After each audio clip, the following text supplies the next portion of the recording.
everybody, it's Jason from the Texas Gun Vault, and once again I'm coming to you with another range report. And today's range report is on a very requested gun and a firearm that I have been interested in for a very long time. I have really wanted the chance to get to shoot one of these, and thanks to my good friend Jack, I am able to. This is the Sig Sauer P365. Now this is the standard version. There's a number of different versions on the market. Of course, there's the XL, there's the SAS, but this is kind of the original version right here. So it's the original size, the original capacity with standard sights. Now, this is a gun that hit the market a few years ago, and it kind of took the world by storm.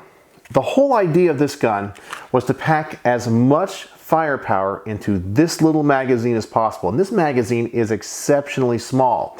It was designed in such a way that it could hold 10 rounds of 9mm. That is a lot of rounds in this little tiny package. And so they built a semi-automatic pistol around the magazine. It kind of reminds me of the Browning High Power. That was another gun that was really kind of designed around the magazine. But Sig took this concept and I think designed something that was really desired. A lot of people wanted something that was sub-micro compact. I mean, this thing's about as small as you can go and be semi-auto and chambered in 9mm. And they really kind of hit it out of the park when this thing first hit. Nobody else could compete with it. Now, I mentioned that this was a gun that I was very interested in because it's kind of the original. Now, it does have a number of companies that have copied this design or copied the magazine design or the concept. In fact, I have a few here.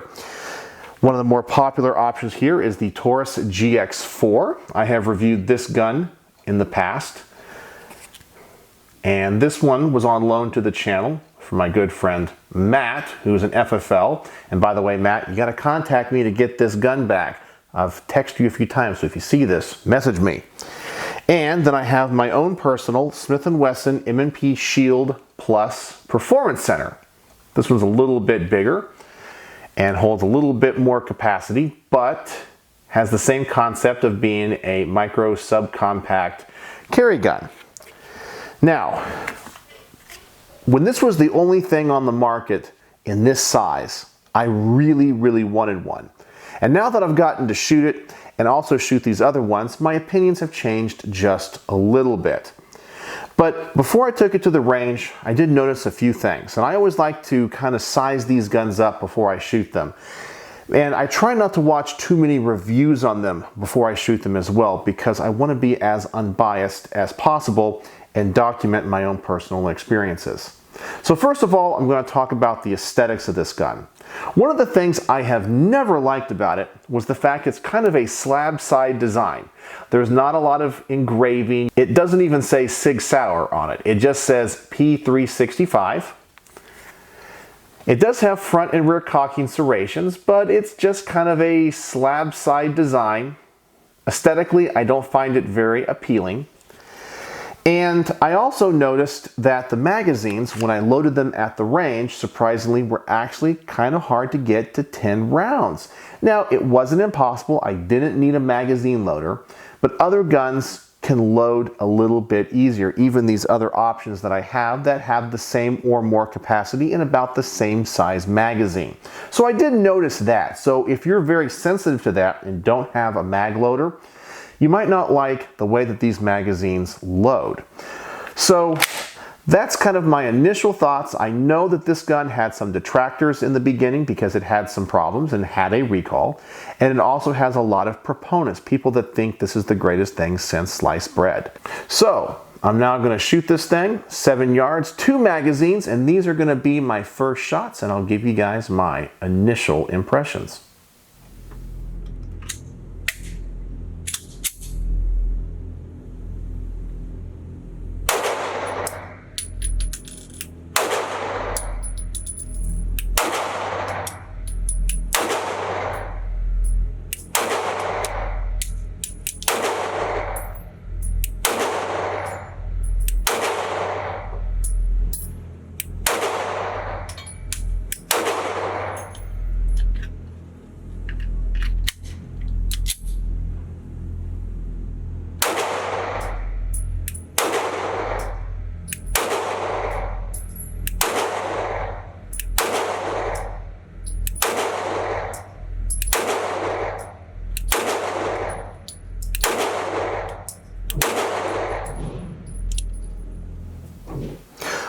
right, so that definitely was not what I expected when it came to the recoil. It's a little bit snappier than I thought it would be, especially compared to the other options I have here on the table that I showed you earlier.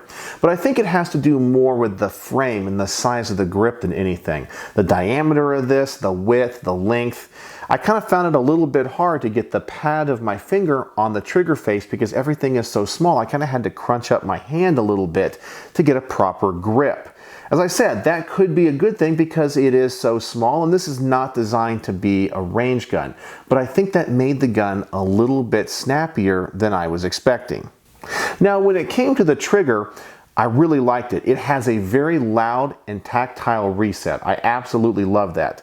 But the thing I don't like about the trigger is the break. It kind of breaks like the P320 in that you don't really get that hard snap, that hard striker fall that you do on a Glock.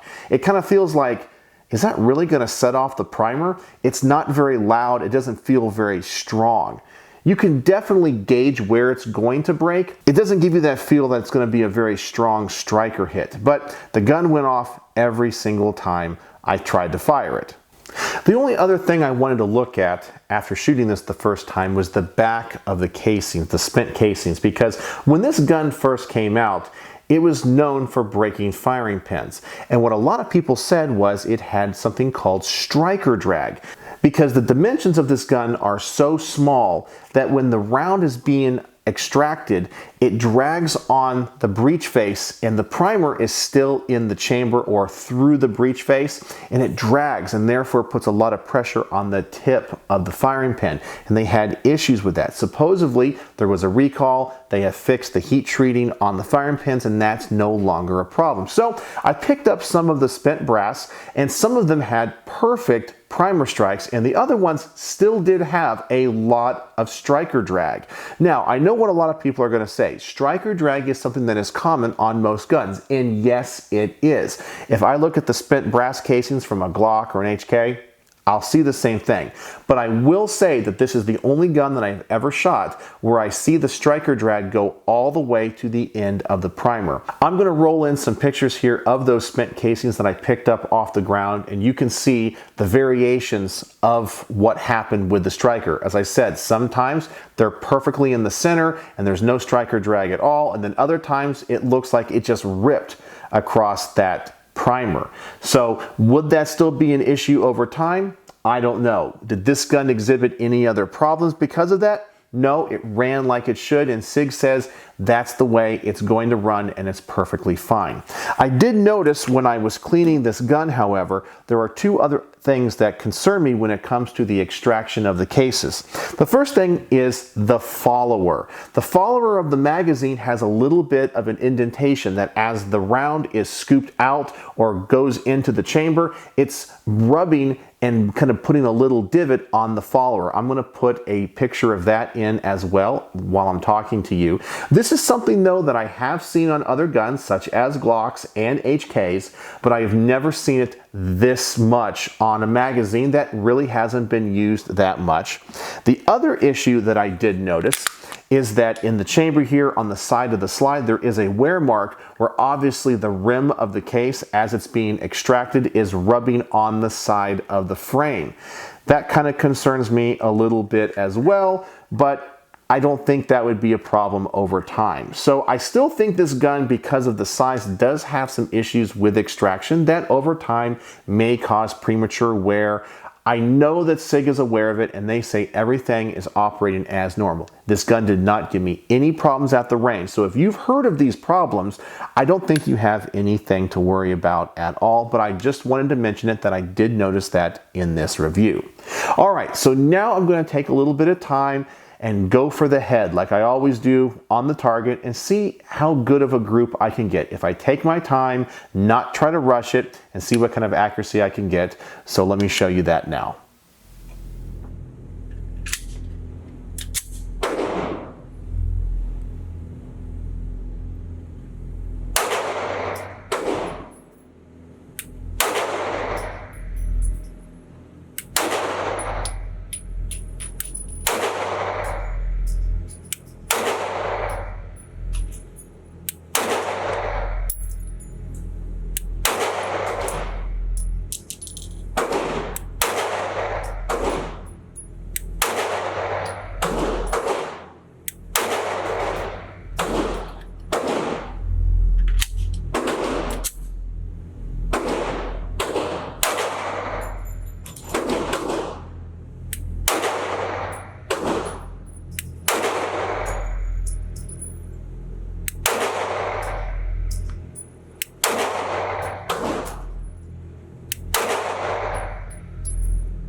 All right, so for me, this gun shoots low and to the left. That's pretty common when it comes to mini striker fired guns that I shoot, especially Glocks. But I think the reason that I'm doing it is for the same reason when it comes to the smaller Glocks, is that the grip is just so small. I end up putting too much of my finger into the trigger guard because I have to, because this grip, it just doesn't fit my hand very well. And that causes me to pull the gun to the left and definitely be low. So that's probably on me, but just because this gun is so small. But that's where this gun shines. It is so much power in such a small firearm. 10 rounds of 9mm using the flush fit magazine.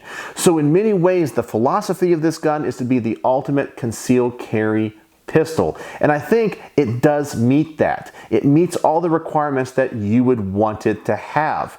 And that's where, as I said, the gun shines. And if you can carry something this small or want something this small, I think you get a lot of firepower and a lot of quality in an extremely small package. Now, I'm going to let my wife shoot this and see what she thinks. Many times she likes these small concealed carry pistols, and this is a gun that she has also been interested in.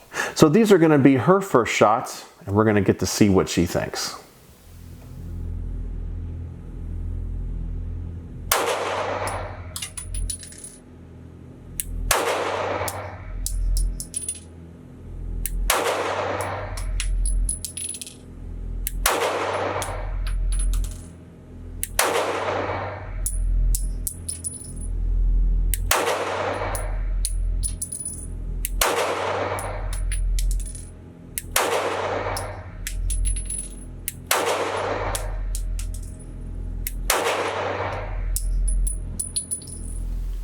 All right, so she said she in general liked it.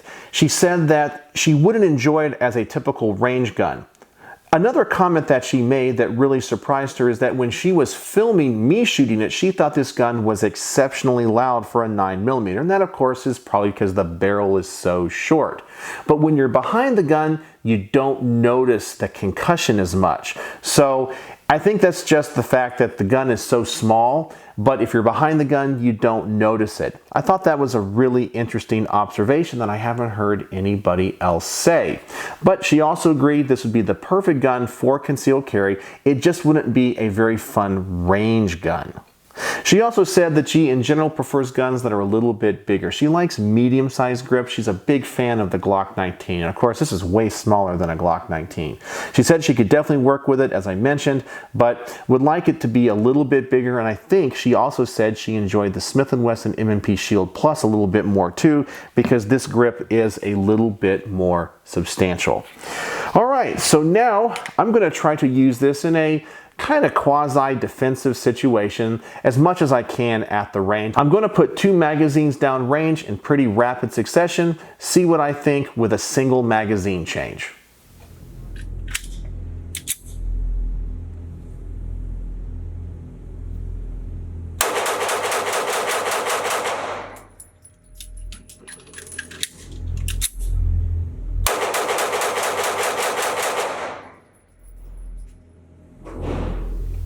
Well, that actually surprised me a little bit. I ran into a problem that I didn't think would be an issue when I was just kind of casually shooting it, and that is the placement of the magazine release. It's kind of on a slant, it's kind of leaning forward, and it actually forces me to have to turn the gun kind of to the side to get my thumb all the way on it. It doesn't stick out very far. I kind of found it actually hard to actuate, and so the magazine change took a lot longer than I wanted it to.